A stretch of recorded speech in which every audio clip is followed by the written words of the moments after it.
Welcome. In this video, I'm going to talk about exponential functions. Specifically, I'm going to use the following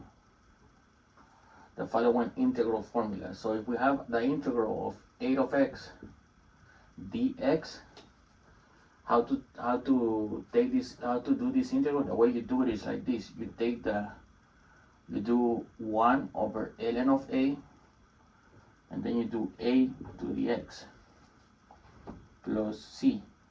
But remember, to use this formula, a cannot be 1 and a has to be greater than 0. So these are the two conditions that need to be taken into account when using this formula. So the integral that I'm going to solve today is going to be like this. It looks like this: 3 sine of x cos of x dx. Notice this looks similar to this. The only problem is that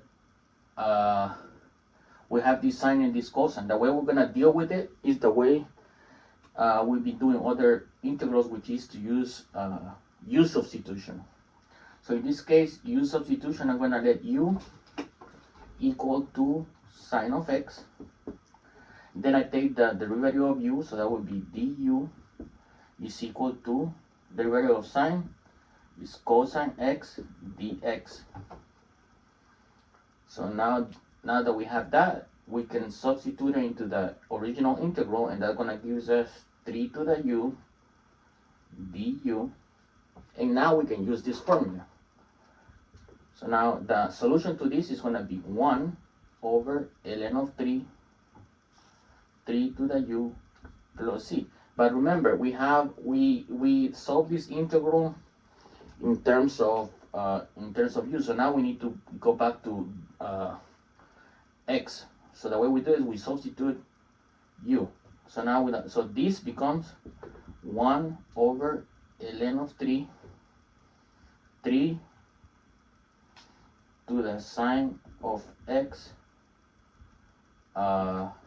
plus c. And that's our final formula. So notice in this problem we use u substitution, and we use this formula to come up with the answer for this integral. Thank you very much.